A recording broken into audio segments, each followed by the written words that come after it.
तब ऐसी दशा में वो इस प्रॉपर्टी का विभाजन प्लस पृथक कब्जा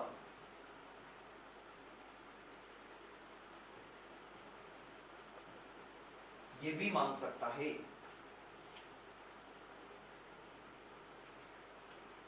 विभाजन प्लस पृथक कब्जा ये भी मांग सकता है। ये कब मांग सकता है? जब न्यायालय उसे स्पेसिफिक परफॉर्मेंस दे। लेकिन अगर मान लो न्यायालय ने स्पेसिफिक परफॉर्मेंस देने से मना कर दिया,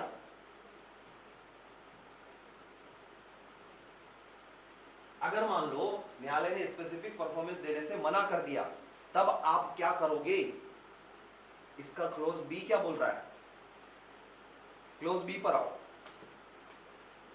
विनिर्दिष्ट पालन के लिए उसके दावे के नामंजूर किए जाने की दशा में, यानी उसने विनिर्दिष्ट पालन का सूट लगाया लेकिन उसके दावे को कोर्ट ने क्या कर दिया?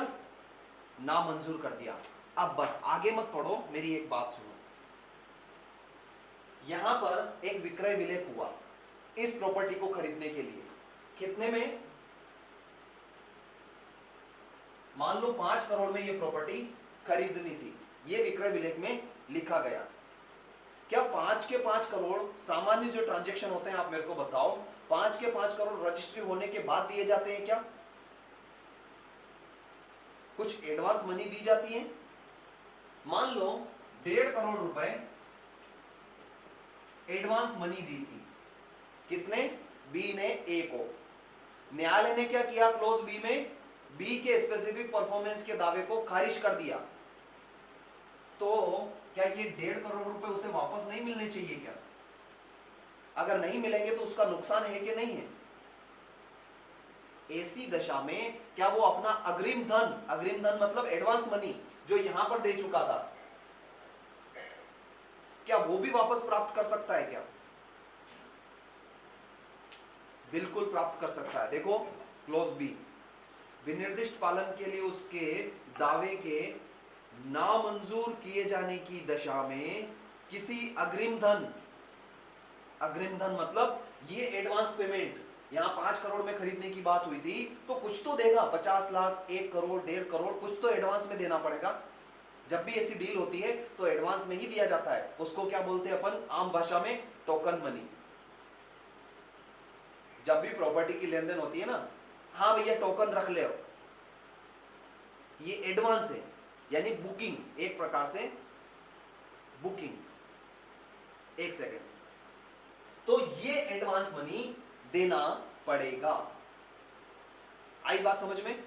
किस दशा में? जब इसका वाद खारिज हो गया, ये स्पेसिफिक परफॉर्मेंस का वाद लेकर आया इस विक्रय विलेख के आधार पर, सर स्पेसिफिक परफॉर्मेंस कराओ, लेकिन मान लो कोर्ट ने मना कर दिया, नहीं आपकी भी फॉल्ट थी। क्या फॉल्ट थी? सेक्शन 16, तुम रेडी और विलिंग नहीं थे। इस आधार पर अगर मान लो ये बात खारिज हो गया तो 1.5 करोड़ दे चुका है तो इसका नुकसान नहीं होगा क्या? सिर्फ इस वजह से कि इसने एडवांस दे दिया बस खत्म? नहीं, ये एडवांस प्राप्त कर सकता है, अग्रिम धन वापस से ले सकता है। 5 करोड़ में डील हुई थी, 1.5 करोड़ इसने एडवांस दे दिया था, इसको ये वापस प्राप्त कर सकता है। ये आपका क्लोज बी।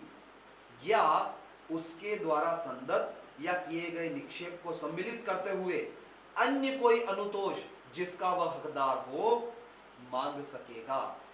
और अगर स्पेसिफिक कोई दूसरी प्रकार की रिलीफ है, इस स्पेसिफिक रिलीफ के अलावा अग्रिम धन या और दूसरा कोई अनुतोष, वो भी मांग सकेगा। ठीक है, ये है आपका सेक्शन 22। हाँ अब पूछो क्या? सेक्शन 75 क्या?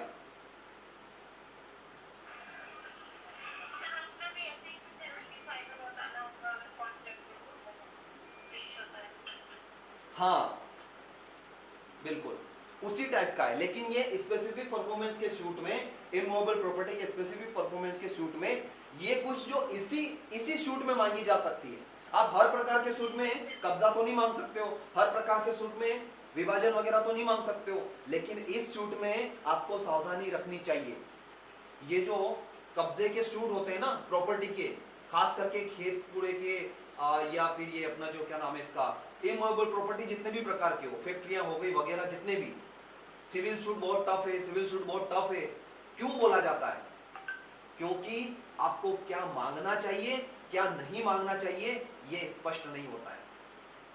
अब यहां पर देखो, अगर मान लो अपने पास सामने कोई पक्षकार आए कि सर ये तो नाम ही नहीं कर रहा है, और हम डायरेक्ट स्पेसिफिक परफॉर्मेंस का सूट लगा दे सेक्शन 10 में, सेक्शन 22 को इग्नोर कर दो, तो न्यायालय क्या करेगा?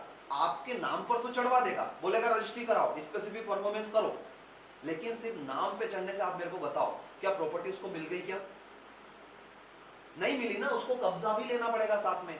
और अगर मान लो वो ज्वाइंट प्रॉपर्टी निकली तो तुमको दौड़ा देंगे। तुमने प्रॉपर्टी खरीदी, उसके बाद वो दूसरे 3 भाई जो हैं वो तुमको दौड़ाएंगे, नहीं नहीं तुम्हारा उसका हमारे छोटे भाई का हिस्सा तो वहां था, अरे वो वहां थोड़ी, वो तो मेरा हिस्सा है, वो तो वहां था। ट्रबल होगी कि नहीं होगी? ऐसी दशा में वो उसका विभाजन वगैरह सब उसे मांगना पड़ेगा। और अगर नहीं भी दे रहे हैं तो भी कोई दिक्कत नहीं है, स्पेसिफिक परफॉर्मेंस नहीं दे रहा है कोर्ट तो भी कोई दिक्कत नहीं है। आप क्या करोगे?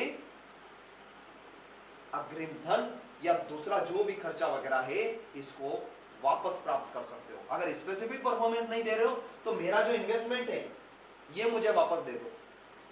सिंपल सी बात है, इस सेक्शन में ज्यादा कुछ टफ नहीं है। ठीक है, समझ में आया सबको?